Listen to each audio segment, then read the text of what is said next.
সম্মান করা ভালো, তবে ততটুকুই যতটুকুতে নিজের আত্মসম্মান বজায় থাকে। গুরুত্ব দেওয়া ভালো, তবে ততটুকুই যতটুকুতে নিজের যোগ্যতা ছোট হয় না। Good morning friends, welcome back to my channel. আশা করি সকলে ভালো আছো, সুস্থ আছো, আমরাও ভালো আছি। প্রতিদিনের মতো আজকে আমার একটা নতুন ডেলি লাইফস্টাইল ব্লগ নিয়ে চলে এসেছি তোমাদের সামনে। তো দেখতে পাচ্ছ এখানে কিছু লোকজন মিলে কিছু একটা ওপরে তোলার চেষ্টা চলছে। তো এটা হচ্ছে আমাদের ট্যাঙ্কি রাখা ছিল, সেই স্ল্যাবটা সমস্ত মিস্ত্রিরা মিলে ওপরে তুলছে। এটা তো আমার নিচে ছিল, আমি যেখানে দাঁড়িয়ে আছি ওই পাশটায়। তো ট্যাঙ্কিটাকে ওপরে তোলা হচ্ছে, বলছিলাম না বাড়িতে কাজ হচ্ছে, মিস্ত্রি লেগেছে। তো সকলে মিলে চেষ্টা করছে স্ল্যাবটাকে ওপরে নিয়ে তোলবার। তো প্রচণ্ড ভারী, খুব একটা রিস্কের কাজ হচ্ছিল। তো যাই হোক, সবাই নিয়ে গেছে অবশেষে ওপরে। তো সকাল থেকে কী আজকে রান্নাবান্না হলো, তো চলো এক ঝলক শেয়ার করে নিই। সকাল থেকে তো সমস্ত কাজকর্ম শেয়ার করতে পারি না। তো আজকে সমস্ত সবজি দিয়ে একটা শুক্তো হয়েছিল, যা যা লাগে শুক্তোতে। সকালের জন্য আলুর তরকারি করেছিলাম একটু, আর আজকে নিয়ে এসেছিলো মাটন। তো মাটন হচ্ছে এখানে বাবার জন্য পুরো কাঁচা লঙ্কা চিড়ে কালো জিরে ফোড়ন দিয়ে মাছের ঝোল বানিয়েছি, দেখতেই পাচ্ছ 2 পিস। আর এখানে আমার হাজব্যান্ডের জন্য মাটন হচ্ছে। তো মেয়েও ভালোবাসে মাটনটা। আর ডাল হয়েছে, ডালটা দেখাচ্ছি না। আর আমের চাটনি আছে, আমের চাটনিটা আমি আগের দিন করেছিলাম, তো ফ্রিজে রয়েছে। আর দেখবে চাটনি তো সাধারণত নষ্ট হয় না।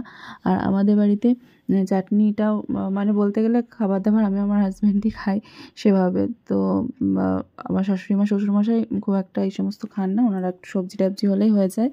তো যাই হোক, দেখো মাংসটা হয়ে গেছে, মাটন তো একটু টাইমও লাগে হতে।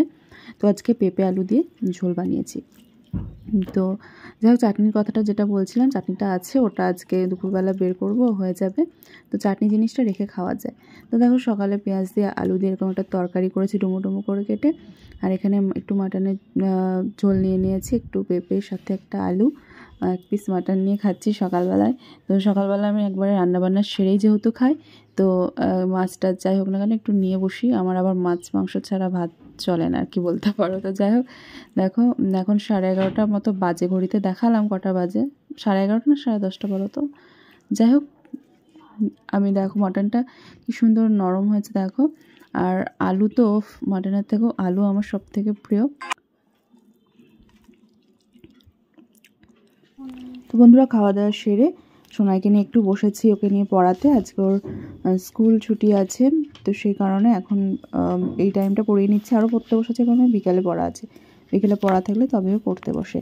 আর আমি চলো তোমার একটা জিনিস দেখায়। বাবা এইমাত্র দোকান থেকে বাড়ি আসলো, তো একটা জিওল মাছ নিয়ে এসছে। আমি বালতিটার মধ্যে রাখলাম, তো যখন ঢালছিলাম একটু খেয়াল ছিল না। আর প্রচণ্ড ভয় লাগে আমার জিওল মাছ। তো দেখতে পাচ্ছ বালতিতে আশা করি ভেতরে এরকম সব কটা নড়ছে। তো কালো বালতি তো সেভাবে পরিষ্কার বোঝা যাচ্ছে না। তো দেখো ওখানে রয়েছে, বেশ কয়েকটাই রয়েছে। তো এই কটাকে ঢাকা দিয়ে দিয়েছি, না হলে ওরা লাভ দিয়ে চলে যাবে, তখন আবার মুশকিল হয়ে যাবে। বালতির মধ্যে চাপা দিয়ে সোনাকে বলছি, তোর বন্ধুরা এসছে। তো দেখো আমি ঠাকুরের প্রসাদ নিয়ে বসেছি এখন। আর প্রসাদ কোনোদিনও সেভাবে আমি খাই না, তো আজকে ভাবলাম ওটা আঙুর আছে, বসিয়ার গজাটা আগের দিন নিয়ে এসেছিল মা আমার জন্য, তো সেখান থেকে হাফ নিয়েছি, হাফ খাবো, কারণ ফুলটা খেলে আর দেখতে হবে না।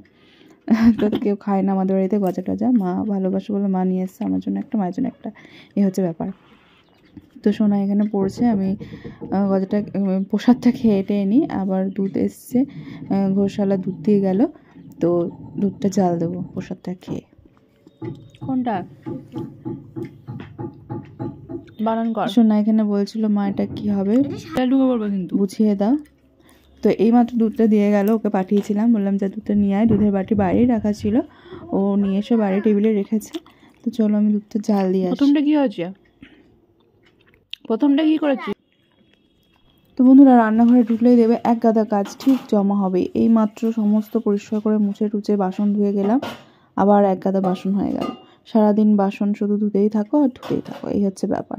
তো সব নিয়ে গিয়ে র্যাকে রেখে দেবো, আমার তো জায়গাই নেই রান্নাঘরে। চলো এগুলো র্যাকে রেখে দিই, দুধটা জাল হচ্ছে হোক। তো গজাটা খেতে খেতে খুব ভালো লাগছিলো, তো হাফ যেটা রেখে দিয়েছিলাম সেটাকে আবার নিয়ে আসলাম। তো ভাবলাম খেয়েই নি, যা হবে হবে দেখা যাবে। তো চলো দুধটা অতল দিয়ে দিয়েছে, আমাদের আবার রুটি বানাতে হবে। এখানে আটাটা মেখে রেখেছি, কারণ মিস্ত্রি কাজ করছে বললাম, তো ওদের জন্য রুটি করা হবে। এটা একটু পরে করব, ওরা যখন খাবে 1-1:30 নাগাদ তখন করা হবে। তো বন্ধুরা চলো আজকে ব্লগটা বেশি বড় করছি না, আসলে টাইম পাচ্ছি না আমি ব্লগ ভিডিও বানাবো সেভাবে, একটু হালকা ছিলাম তো বানাতে পারলাম। তো চলো পরের দিন আবার দেখা হবে নেক্সট ব্লগে।